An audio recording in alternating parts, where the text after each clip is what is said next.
నీలాంజన సమావాసం రవిపుత్రం యమాగ్రజం ఛాయామార్తాండ సంభూతం తం నమామి శనీశ్వరం.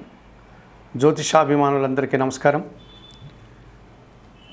శని భగవానుడు వక్రమం తొలగి కుంభరాశిలో సక్రమ మార్గములో ముందుకి పయనిస్తున్నాడు. 2024 నవంబర్ నెల 15వ తారీఖు శుక్రవారం రోజున మధ్యాహ్నం 2 గంటలకు కుంభరాశిలో శని భగవానుడు వక్రం తొలుగుతున్నాడు. ఈ రకంగా వక్రం తొలగినటువంటి శని ఇదే కుంభరాశిలో 2025 మార్చి 29వ తారీఖు శనివారం రాత్రి 9 గంటల వరకు ప్రయాణం చేస్తాడు.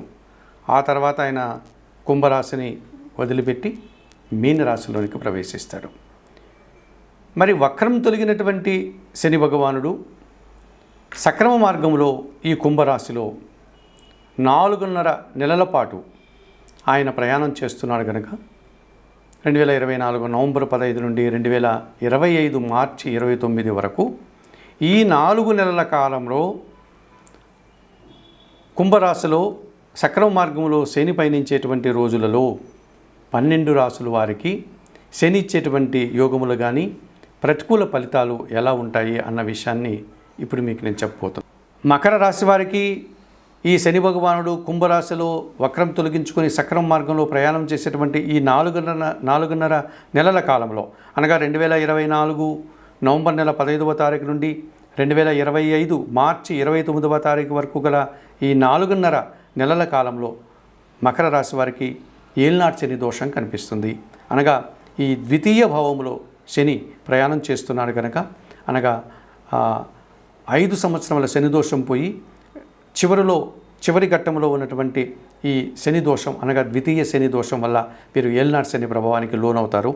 తద్వారా వీరికి ఈ శని వల్ల ఇబ్బందులు కొని తెచ్చుకునేటువంటి పరిస్థితి కనిపిస్తుంది. ఏ రకంగా వీరు ఇబ్బందులు కొని తెచ్చుకుంటారు అనగా ద్వితీయ భావంలో శని సంచరిస్తున్నాడు కనుక వీరి మాటలకు వల్ల ఇబ్బందులు వచ్చేటువంటి అవకాశం కనిపిస్తుంది. అనగా మాటల వల్ల అపార్థాలు కానీ అభిప్రాయ భేదాలు కానీ రావడానికి అవకాశం కనిపిస్తుంది.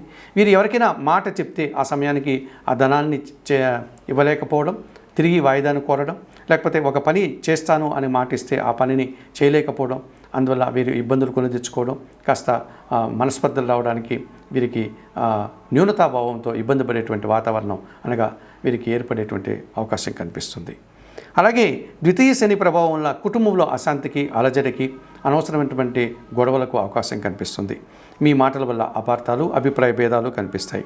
అలాగే స్థిరాస్తులకు సంబంధించినటువంటి వ్యవహారాలంతా కూడా వాయిదా పడడం, పెండింగ్ పడడం, వాటికి సంబంధించినటువంటి లాభాలు కానీ అవకాశాలు కానీ అందులేకపోయేటువంటి వాతావరణం కనిపిస్తుంది.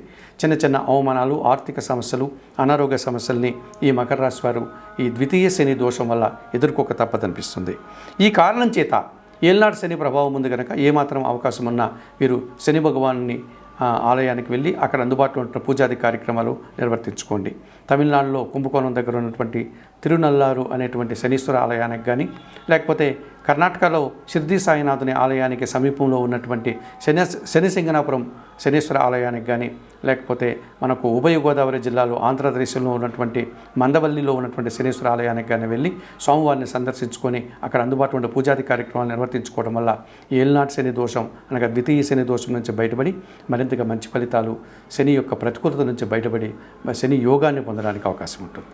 ఈ శని భగవానుడు వక్రం తొలగి కుంభరాశిలో ప్రయాణం చేసేటువంటి ఈ 4.5 మాసం కాలంలో అనగా ఈ కర్కాటక రాశి వారికి ముఖ్యంగా శని యోగం వల్ల ఎలాంటి ఫలితాలు ఉంటాయి, లేకపోతే శని వల్ల ఏమైనా ప్రతికూల ఫలితాలు ఉంటాయా, అందువల్ల ఎలాంటి ఇబ్బందులు వస్తాయన్న విషయాన్ని ఇప్పుడు మీరు తెలుసుకోబోతున్నారు. ఈ 2024 నవంబర్ 15 నుంచి 2025 మార్చి 29 వరకు గల ఈ 4.5 నెలల కాలంలో ఈ కర్కాటక రాశి వారికి శని యోగం వల్ల ఇబ్బందులు వచ్చేటువంటి పరిస్థితి కనిపిస్తుంది. ఎందుకు అనగా అష్టమాధిపతి అయినటువంటి శని భగవానుడు అష్టమ భావంలో సక్రమ మార్గంలో ముందుకు ఆయన ప్రయాణం చేస్తున్నాడు కనుక ఈ కర్కాటక రాశి వారికి అష్టమ శని దోషం కనిపిస్తుంది. ఈ అష్టమ శని దోషం వల్ల ఈ అష్టమ భావం కుంభరాశిలో శని ప్రయాణం చేయడం వల్ల ఈ కర్కాటక రాశి వారికి కాస్త ఇబ్బందికర వాతావరణాన్ని వారు ఎదుర్కోక తప్పదనిపిస్తుంది. ముఖ్యంగా జీవిత భాగస్వామితో మనస్పర్ధలు రావడానికి అవకాశం కనిపిస్తుంది. తద్వారా జీవిత భాగస్వామితో మాట్లాడేటప్పుడు కానీ లేదా శనివారం రోజు కానీ ఇతరత్ర వివాదాలకు కానీ సమస్యలు మరింతగా జటిలం చేసుకోవడానికి కానీ ప్రయత్నం చేయకుండా మౌనంగా ఉంటూ ఆ సమస్యలు రాకుండా వీరే చొరవ తీసుకుని ముందుకు వెళ్లాల్సిన వాతావరణం కనిపిస్తుంది. అలాగే జీవిత భాగస్వామితో పాటు వ్యాపార భాగస్వాములు కానీ లేకపోతే మనం పనిచేసేటువంటి ఈ జనాలతో కానీ జాగ్రత్తగా ఉండాలి. వారితో మనస్పర్ధలు కానీ అభిప్రాయ భేదాలు కానీ లేకుండా తద్వారా కలహాలు రాకుండా ముందు జాగ్రత్తలు తీసుకోవాల్సినటువంటి పరిస్థితి ఈ కర్కాటక రాశి వారికి అష్టమ శని దోషం వల్ల జాగ్రత్తలు తీసుకోవాల్సిన అవసరం కనిపిస్తుంది. అలాగే ప్రభుత్వంలో పనిచేసేటువంటి వారికి ఏదైనా ప్రభుత్వానికి సంబంధించినటువంటి రావాల్సిన బిల్లులు రాకుండా ఆటంకం పడడం, అనగా పెండింగ్ ఏర్పడడం, అలాగే మనం ఉన్నటువంటి గృహంలో కానీ అనగా నివాసంలో కానీ లేకపోతే కార్యాలయానికి సంబంధించినటువంటి ఈ విద్యుత్ బిల్లులు కానీ ఇతర సెల్ ఫోన్ బిల్లులు కానీ లేక ప్రాపర్టీ ట్యాక్స్ లాంటివి కానీ ఇలాంటివి ఏదైతే ఉన్నాయో అవన్నీ సక్రంగా కట్టకపోతే తద్వారా వాటి ద్వారా మనకు అపరాధ రుసుము పడి తద్వారా మనము మరింతగా దాన్ని వారికి అపరాధ రుసుము రూపంలో ఎక్కువ కట్టాల్సిన పరిస్థితి, తద్వారా మాట పడాల్సినటువంటి పరిస్థితి ఏర్పడుతుంది. కనుక ఇటువంటి ఏవైతే ఉన్నాయో ఈ శిస్తు రూపంలో కానీ పన్నుల రూపంలో బిల్లుల రూపంలో ఏదైతే ఉంటాయో వాటిని సక్రమంగా మనం ఆ సమయం చూసుకుని వాటిని చెల్లిస్తూ వాటిని వివాదం చేసుకోకుండా సమస్యలు కొని తెచ్చుకోకుండా ముందుకు వెళ్లాల్సిన పరిస్థితి కనిపిస్తుంది. అలాగే కర్కాటక రాశి వారికి ముఖ్యంగా అశాంతికి అవకాశం ఎక్కువగా కనిపిస్తుంది. అనవసరమైనటువంటి విషయాల్లో తలదూర్చడం వల్ల మనస్పర్ధలు రావడం, తద్వారా కలహాలు, తద్వారా అశాంతి రావడానికి అవకాశం ఉంటుంది. కుటుంబంలో కూడా అశాంతి ఏర్పడడానికి, చిన్న చిన్న మనస్పర్ధలు రావడానికి వీరికి అవకాశం కనిపిస్తుంది. జనాలతో కానీ తనతో వ్యక్తిగత వ్యాపార భాగస్వాములతో కానీ జీవిత భాగస్వాములతో కానీ మనం పనిచేసే చోట ఉద్యోగులతో కానీ వీరందరితో కూడా మనం జాగ్రత్తగా మాట్లాడుతూ ఎటువంటి సమస్యను కొని తెచ్చుకోకుండా ముందుకు వెళ్లాల్సిన వాతావరణం కనిపిస్తుంది. అలాగే ఆర్థిక విషయాలు కూడా అనుకున్న దానికంటే అవి వాయిదా పడడం, రావాల్సిన ఆదాయం రాకపోవడం, లేకపోతే మరింతగా అది ఎక్కువ సమయాన్ని వారు అడగడం మనకి ఇవ్వాల్సిన వారు, లేకపోతే వ్యాపార రంగంలో మనకు నష్టాలు రావడం, మనం అనుకున్నంత ఫలితాలని అనుకున్నటువంటి లాభాలని పొందలేకపోయినటువంటి పరిస్థితి కనిపిస్తుంది. ఈ రకంగా అష్టమ శని దోషం వల్ల ఒక విధంగా శని భగవానుడు ఈ కర్కాటక రాశి వారిని బాగానే ఇబ్బంది పెట్టేటువంటి పరిస్థితి కనిపిస్తుంది.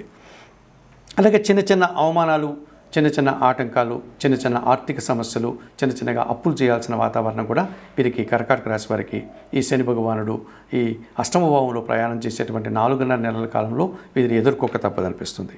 మరి తప్పనిసరిగా ఈ కర్కాటక రాశి వారు శనేశ్వరుని యొక్క ఆలయానికి వెళ్ళి అక్కడ సోమవారిని సందర్శించి సోమవారికి అర్చన అభిషేకాది కార్యక్రమాలు నిర్వర్తించుకోవడం చాలా మంచిదని పరిహారంగా చెప్పుకోవచ్చు. ముఖ్యంగా తిరునల్లారు అని తమిళనాడులో ఉన్నటువంటి శనేశ్వర ఆలయానికి కానీ లేకపోతే మహారాష్ట్రలో ఉన్నటువంటి శని సింగనాపురానికి ఉన్నటువంటి శనీశ్వర ఆలయానికి కానీ లేకపోతే ఆంధ్రదేశంలో ఉన్నటువంటి మందవెల్లి అనేటువంటి శనీశ్వర ఆలయానికి కానీ వెళ్ళి ఈ కర్కాటక రాశి వారు అక్కడ అందుబాటులో ఉన్నటువంటి పూజాది కార్యక్రమాలు, అభిషేకాలు, దీపారాధనలు చేసి శని భగవానుడు యొక్క ప్రతికూలత నుంచి బయటపడి శని భగవాను యొక్క అనుకూలతను పొందాలని ఈ కర్కాటక రాశి వారికి సూచనగా చెప్పడం జరుగుతుంది.